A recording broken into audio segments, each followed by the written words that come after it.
Hola, buenas tardes. Bienvenidos a un nuevo programa de A la Vista con Florencia Ibáñez, dispuestas a entrar a su casa. Hoy un programa muy especial, como siempre nos propone la doctora Amalia Escarza, porque tenemos dos bloques muy interesantes.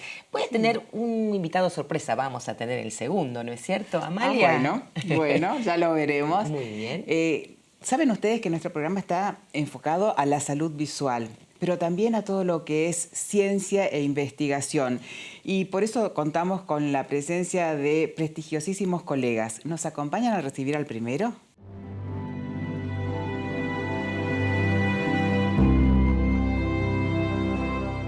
Bienvenidos a este primer bloque de A la Vista. Y tenemos como invitado nada más ni nada menos que al doctor Daniel Scorsetti. Bienvenido, Dani. Muchas gracias, Hola, Amalia. Daniel. Hola, Flor, ¿cómo estás? Muy bien, una voz muy radiofónica tiene el Sí, doctor. pero es Muchas que gracias. Sí. no solamente es médico, sino que se dedica a muchos hobbies, tiene muchas pasiones y es un excelente amigo. Pero te voy a presentar, Dani, a nuestros ¿Cómo no? televidentes. El doctor Daniel Scorsetti es médico oftalmólogo, es profesor titular de la Cátedra de Oftalmología de la Facultad de Medicina de la Universidad de El Salvador, es profesor asistente de oftalmología del Bascom Palmer Eye Institute en la Universidad de Miami, es miembro de la comisión directiva de la Sociedad Argentina de Oftalmología, expresidente de la Sociedad Argentina de Cirugía Refractiva de Córnea y Catarata, es miembro de las principales sociedades, comités y academias de oftalmología a nivel mundial. Ha participado en carácter de autor, coautor en más de 10 libros y trabajos científicos. Y en realidad Daniel también es un investigador nato. Es como un médico del futuro, Florencia. Me Es encanta. un apasionado de la investigación. Me encanta. Y una de sus últimas publicaciones, y tiene 2 libros publicados del tema, pero una de las últimas es sobre células madres. Mirá vos, qué notable, porque uno empieza a escuchar por ahí, yo como me pongo en el lugar de la teleaudiencia, sobre células madres para muchos usos, para diferentes problemáticas, pero nunca se me hubiera ocurrido para la oftalmología. ¿Cómo se asocian las células madres a la visión? Claro. Las células madres en realidad es una alternativa, digamos, de tratamiento para muchas enfermedades que es bastante joven, porque fueron descubiertas en el año 1960. O sea que no hay mucha historia sobre las células madres y aparecieron así como una especie de explicación de un paradigma. Y era que los investigadores veían que las líneas de células sanguíneas, que nosotros llamamos hematopoyéticas, desaparecían. Entonces las querían seguir en un organismo determinado y esa progenie, llamamos nosotros, esa familia de células sanguíneas, de golpe desaparecían y venían otras. Ajá. Entonces apareció la hipótesis de que había alguna fábrica de estas células que se desaparecían y que se volvían a generar. Ajá. Y como respuesta a esa hipótesis de las células hematopoyéticas, apareció el concepto de células madres. O sea que era como que habría algún lugar en el organismo donde estas células se volvían a producir y después de X cantidad de tiempo tenían su vida útil, se extinguían, pero la fábrica generaba unas nuevas. Claro, esto fue a principios de los años 60. Sí. Hubo mucha historia en el medio, muchas hipótesis que demostrar, que evidenciar para que fueran válidas. Y en el año 82, recién 22 años después, apareció en nuestra literatura médica el índice o el nombre de stem cells, que es como se conoce en la literatura anglosajona a las células madres. Claro. Pero recién explotó en el año 2000.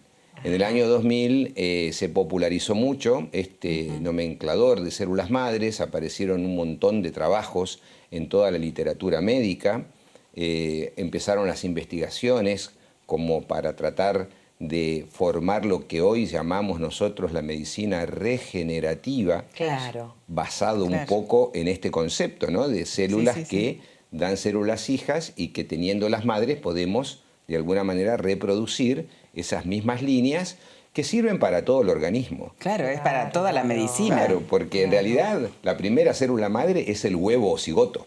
Claro. Esa es la número 1. Y a partir de ahí, bueno, las células se van diferenciando, pero luego en cada tejido quedan lo que hoy denominamos células madres adultas, que ya no tienen, digamos, las propiedades de dar cualquier tipo de tejido, como era en su oportunidad la primera célula, que podía transformar o generar todo un organismo con sus diferentes capas y tejidos embrionarios, sino que ya las células adultas se diferencian más.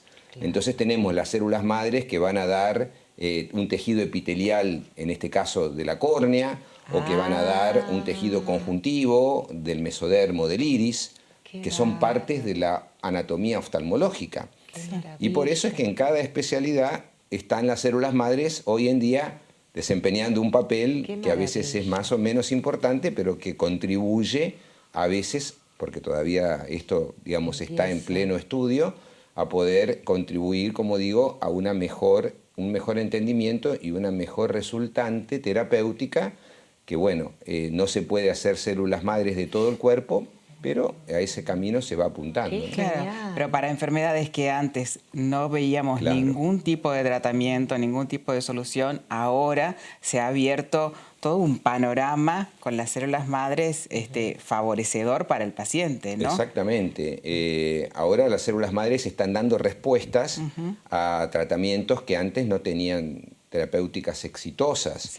Y cada vez son más, porque cuando las células madres, digamos, empezaron, era todo un estudio lo que se hacía, pero no se aplicaban todavía a la realidad de la enfermedad. Pero hoy en día hay muchas líneas de tratamiento en toda la medicina y entre ellos en la oftalmología, en donde estas células madres pueden jugar un rol importante en la resolución de problemas. ¡Qué bárbaro! No se olviden que en el año 2012 los premios Nobel de la medicina, Gurdon y Yamanaka, fueron entregados por sus aportes a entender cómo estas células madres, nosotros decimos una palabra que es rara a veces de entender para la gente común, que se llama transdiferenciación, pero que lo que significa es cómo la ciencia puede hacer que una célula madre, digamos, que está determinada a producir tal tejido, pueda modificarse, transdiferenciarse y dar otro tejido. ¡Qué bueno! Y eso fue lo que motivó que estos brillantes investigadores, al mismo momento y en lugares distintos, en Inglaterra y en Asia, en lugares distintos, llegaran a la misma conclusión y obtuvieran ese premio tan importante a la transdiferenciación celular de células madres en el 2012. Pero hablando de premios importantes, me llegó una información, por ahí si es que no estoy mal informada, Amalia, de que el doctor fue designado, el doctor Daniel, maestro de medicina del año 2020 por la prensa médica argentina.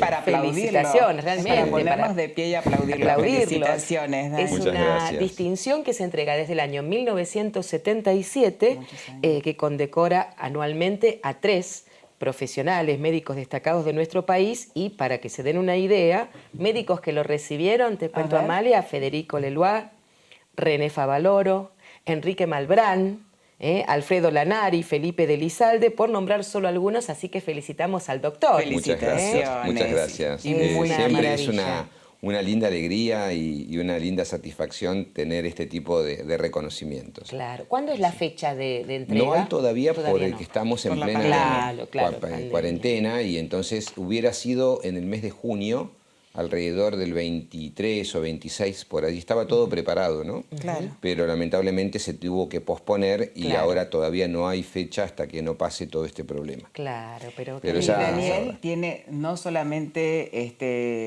su actividad docente, su actividad académica de investigación y su clínica, sino que tiene la proyección en sus 3 hijos oftalmólogos. ¿En serio? Sí. ¡Qué maravilla! Felicitaciones, Gracias, en serio, La célula madre, ahí fue la célula padre. Quedó un vestigio que se reprodujo, se clonó. Y los 3 siguieron oftalmología, así que bueno.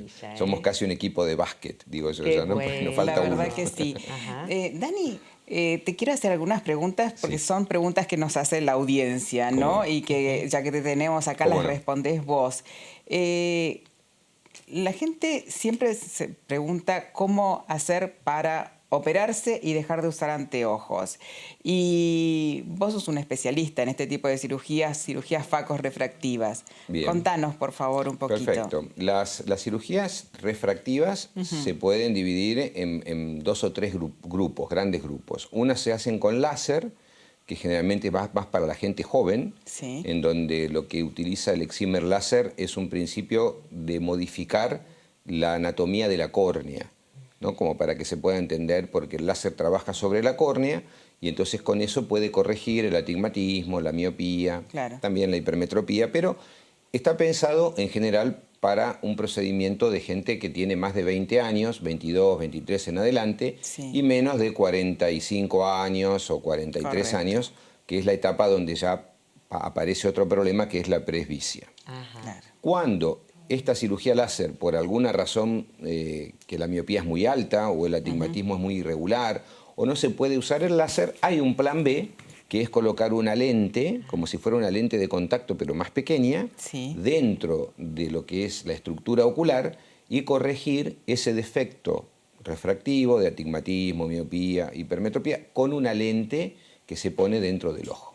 Y se llama lente fáquica porque es una lente donde no se quita nada del ojo, sino que solamente se adiciona. Ah, perfecto. Claro. Como si fuera una lente de contacto, pero en vez de ir afuera, va adentro. Adentro Y del se ojo. deja. Perfecto. Esa lente después en el futuro, incluso si quisiera, se puede cambiar, ¿no? Por si hubiera algún cambio o se necesitara sacar. Perfecto. Ahora, lo que me pregunta Amalia, más concretamente como procedimiento faco-refractivo, es ya cuando uno tiene más de 43 o 45 o 50 años y lo que busca es solucionar todos sus Todos. defectos Ay, refractivos. sí, Sí, la lejos, operación de los cerca, sueños. sí. Exacto, Ay, la que para- un día sí, sueño Para volver hacérmela. a lo que sería la etapa de la juventud, cuando Sí, no utilizaba ninguna ayuda óptica para Así ver de es. lejos, de cerca. Bueno, eso se hace hoy en día con unas lentes que se llaman multifocales.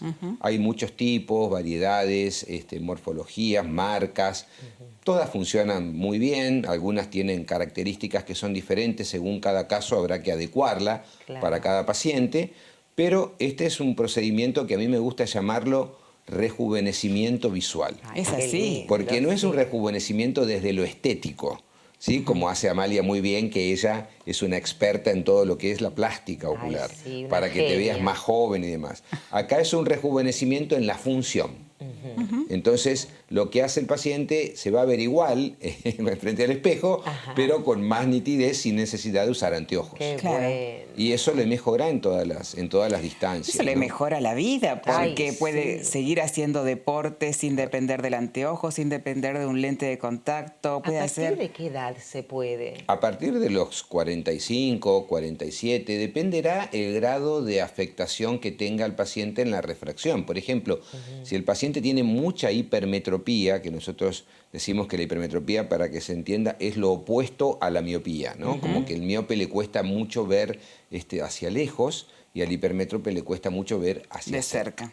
Entonces, cuando hay hipermetropía, la presbicia, que es esta dificultad que viene después de los 40, 40 y algo de años en un ojo normal, se ve agravada por la hipermetropía. Entonces, ya las limitaciones son mayores y ahí, en la década de los 40, se puede pensar en este procedimiento. Si no, es a partir de los 50 años o 50 y pico de Claro. años que ya el cristalino empieza a modificarse un poco en cuanto a su transparencia también, en cuanto al volumen que ocupa dentro del ojo. El cristalino también tiene células madres. Sí, también.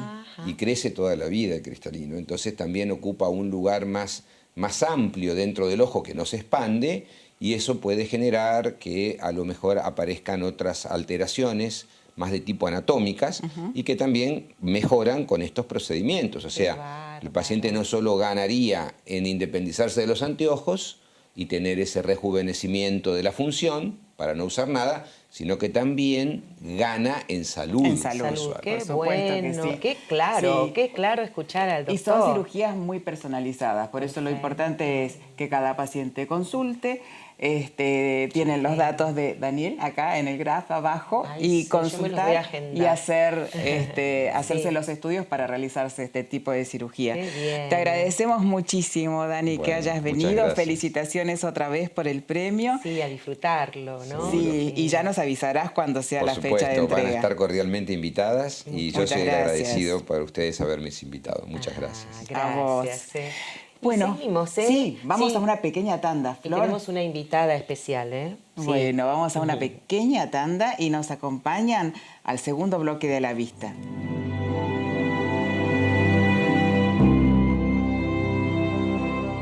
Y comenzamos este segundo bloque de A la Vista, y como verán, no soy la doctora Amalia Escarza, que siempre es quien inaugura los bloques, porque hoy me voy a dar un gusto yo. Sucede que hace unos días fue el Día del Amigo y me pregunté por qué no entrevistar a mi querida amiga, eminencia en el mundo de la oftalmología, gran comunicadora, doctora Amalia Escarza. Hola, Emi. Muchas gracias, Florencia. ¿Puedo entrevistarte? Sí, para mí es más fácil estar de aquel lado que de este. No, pero muchos van a querer saber porque Amalia es una gran profesional que voy a hacer como haces vos, te voy a copiar, que te presenta muy bien la doctora. Amalia Escarza es jefa del Servicio de Cirugía Plástica del Hospital Santa Lucía, directora del centro que lleva su nombre, Amalia Escarza. Coordina congresos, autora de trabajos científicos y libros de la especialidad. Especialista en arreglar párpados para que funcionen bien y también para que estén más lindos. Y bueno, y como les decía, además una gran comunicadora y una generosa persona que tiene en su familia. Ella habla de las sagas de oftalmólogos en las familias. Está siempre con su compañero, el doctor Daniel Benisek, que es su compañero en la vida, y su hijo también, Andrés Rucelota Escarza. ¿Cómo estás, Amalia? Muy bien, Florencia. Tenía ganas de hablar con vos sobre el tema del mundo de los párpados, que es tema que tocamos poco en el programa. Por ejemplo, ¿qué es la cirugía plástica ocular? Bueno, es una cirugía que se encarga no solamente de resolver enfermedades de los párpados, sino también de mejorar su estética. Tiene una parte reparadora y una parte estética. Claro, es decir que por ahí, si tenemos un problema en algún párpado por una cuestión médica, un párpado caído después de algún problema que hemos tenido, podemos aprovechar a mejorarnos un poco, ya que estamos la cuestión de los párpados. Sí, la idea siempre es mejorar la función primero, pero también que estéticamente la persona se vea bien, porque eso es lo que hace que la autoestima esté bien y que funcione bien socialmente y hasta laboralmente. Un párpado caído siempre trae ciertas inhibiciones. Claro, de hecho vos me contabas, Amalia, que uno de los problemas que se tienen, que te impiden ver bien, son los párpados caídos, o en el caso de los niños cuando ya nacen con alguna malformación, ¿es cierto? Claro, hay chiquitos que nacen con el párpado caído que se llama ptosis palpebral. Es una enfermedad que es tanto patrimonio del niño como del adulto. Y si ese párpado ocluye el eje visual, si el niño no puede ver y tiene que levantar la perita para ver o tiene que traccionarse el párpado hacia arriba para ver, bueno, eso está dificultando su maduración, su desarrollo. Ahí estamos viendo, mira. Ahí está después de operado como queda. Claro, como que les igualás los ojitos. Claro, en los operación. niños es una cirugía que se hace bajo anestesia general. Y si es un adulto, si es mayor de 18 años, con anestesia local. Qué bueno, Amalia. Estarás acostumbrada, dado que sos jefa de este mundo de párpados en el Santa Lucía, a ver diferentes problemáticas, además del párpado caído. ¿Qué es lo que se puede operar habitualmente que uno desconoce?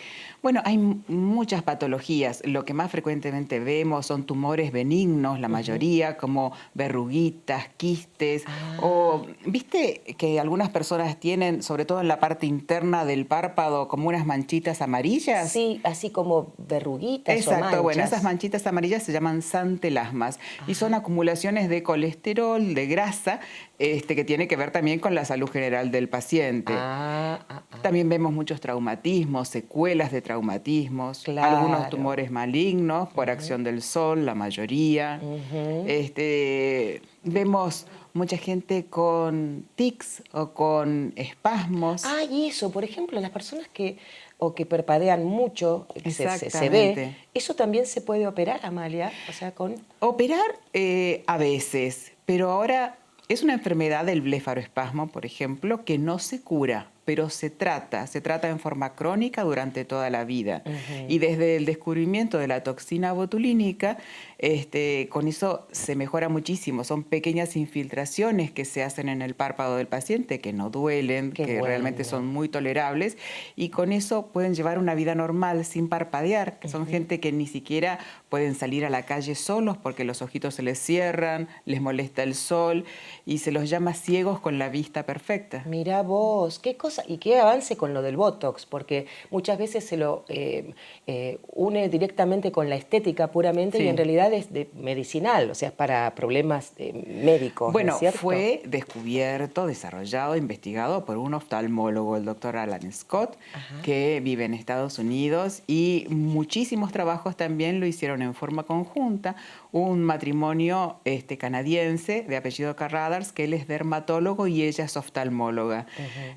Cuando ella lo aplicaba para el blefaroespasmo, se dio cuenta que las arrugas le desaparecían a sus pacientes. Qué se lo comentó a su esposo, que es dermatólogo, y de ahí en más el uso en la medicina estética como el elixir de la juventud, por decirlo de alguna forma, fue exponencial. Claro, que no es nada invasivo, muy interesante todo esto. Y recién escuchaba al doctor Daniel, que se Scorsetti, fue, que dijo, cuando habló de la estética, dijo, la que sabe bien es la doctora Amalia, porque vos, Amalia, más allá del Hospital Santa Lucía, haces operaciones estéticas, y ese es un tema que es muy interesante abordar, porque todos sabemos que pasada determinada edad, naturalmente se empiezan a caer o las bolsas. Algunos dicen que es porque uno ha llorado mucho, pero a veces creo que es tendencia. Todo eso se puede. ¿Vos operás todo eso? Sí, a veces es genético, sí, se opera. Ahora, no en el Santa Lucía lo hacés, digamos, podés hacerlo en forma particular. Tenés un centro, un consultorio, sí, ¿no? Contanos. Nosotros lo hacemos. Cirugías estéticas en realidad en el hospital no se hacen, se trata la parte reparadora. Pero la cirugía de párpado es una cirugía muy pedida tanto por hombres como por mujeres. No solamente por las bolsas, sino que a veces sobra tanto la piel de los párpados superiores que la gente se las estira y se forma un doble párpado. Y yo siempre les digo, no hagan eso, porque a medida que traccionan, más laxitud generan. Claro. Y ahora hay procedimientos, tanto quirúrgicos, tanto cirugía para sacar ese exceso de piel, y dar puntos y dar una solución definitiva, como tratamientos con toxina botulínica o con rellenos o con hilos tensores, para hacer esto de forma ambulatoria, en el consultorio, sin necesidad de una anestesia y con una recuperación más rápida. Qué bueno, Amalia. Estoy tentada un día a ir a visitarte para ver un poco cómo se hacen estas cosas, porque me hablaste de hilos tensorios. Esos son los famosos hilos que, por ejemplo, en su momento hablaban las grandes actrices como Catherine Deneuve, ese tipo Sí, antes se llamaban hilos rusos. Hilos de oro. Hilos de oro, sí, son hilos tensores. En realidad, la estética ha avanzado muchísimo, como la medicina en general. Esto es un pre y post aplicación de toxina botulínica. Qué bárbaro, Amalia. Y esto es en el día. Vos te podés aplicar la toxina, sí, te aplicás y te vas a tu casa, pero la toxina comienza a actuar recién a las 72 horas, a los 3 días. A los 3 días. Porque lo que hace es relajar la musculatura, impedir que un neurotransmisor se libere y actúe sobre el músculo, contrayendo el músculo. Perfecto. Esa contracción es la que forma la arruga, como está ahí. Las arrugas que trata la toxina son todas arrugas de la mímica, las patitas de gallo, la cara de enojado, de cansado. Esto se nos marca mucho a todos, aparte por los problemas de vista, uno está así, se marca. Eso lo piden los hombres más que las mujeres. ¿Ah, sí? Los hombres, mirá. Sí, que quieren sacarse esa cara de cansado o de enojado. Qué bueno, los hombres por ahí no cuentan tanto, pero van también mucho a cuidarse hoy en día, ¿no? Bueno, ahora todavía no, porque estamos aún en época de pandemia. Y todos estos tratamientos son tratamientos electivos o tratamientos programados. Todo lo que estamos haciendo ahora es un tratamiento de urgencia. Por ejemplo, sí podemos tratar un blefaroespasmo, pero no hacer toxina para estar más arrugas. lindo, claro, entiendo. Pero a partir del mes de agosto, ya Ay, cumpliendo qué bueno. todos los protocolos, comenzamos a hacer la actividad Atención, estética. entonces, porque se abre entonces un poco la actividad para Estética, vernos un sí. poco mejor estética, Amalia, así que te iremos a visitar, ¿eh? Te Que está esperamos, lindo, Florencia. muy lindo, Amalia Escarza. Entre tanto, estamos viendo esto, mirá qué diferencia. ¿Esto es Botox o es...? Eso es toxina botulínica, Qué sí. bárbaro, ¿eh? Impresionante. ¿Cómo aprendemos? Me encanta que hablo con la doctora Amalia Escarza, que siempre tiene un gran sentido del humor, siempre predispuesta, trabaja muchas horas por día, pero muchas, y con tanto amor nos cuenta toda esta historia que para nosotros es algo muy novedoso, Amalia. Para vos es tu vida. ¿Hace cuánto que estás en el Santa Lucía? Van a ser 30 años. Dios mío, es tu vida, Sí. parte de tu vida allí. Sí. Y te da placer siempre, ¿no es cierto? Ir Es muy apasionante la cirugía plástica oftalmológica, porque a diferencia de lo que vos estás acostumbrada a escuchar acá siempre, que es la cirugía de catarata o cirugía refractiva, que son más, a pesar de ser personalizadas, tienen una técnica y se aplica esa técnica a cada paciente. Esto es mucho más creativo, por eso yo creo que me apasiona tanto. Ajá. Y lo que tiene el hospital es que estás rodeado de médicos jóvenes con ganas de aprender, con ganas de investigar, y eso te pone mucha pila, te hace llenarte de energía. Amalia Escarza, muchas gracias. Gracias a vos, Florencia. Y a todos nuestros televidentes les cuento que estoy enamorada de este programa, que la quiero mucho, Amalia, que es una gran persona, generosa como pocas, una eminencia en nuestro país, de los tantos que andan por la vida trabajando y que si uno no cuenta esto, pocos se enteran. Nosotros nos encontramos, acompáñame para el cierre, Amalia. Nos encontramos Nos encontramos la próxima semana. Ahí está. Como aquí, siempre. En A la Vista. A la Vista. Gracias, Ingrid. Gracias a vos, Florencia. Buena semana.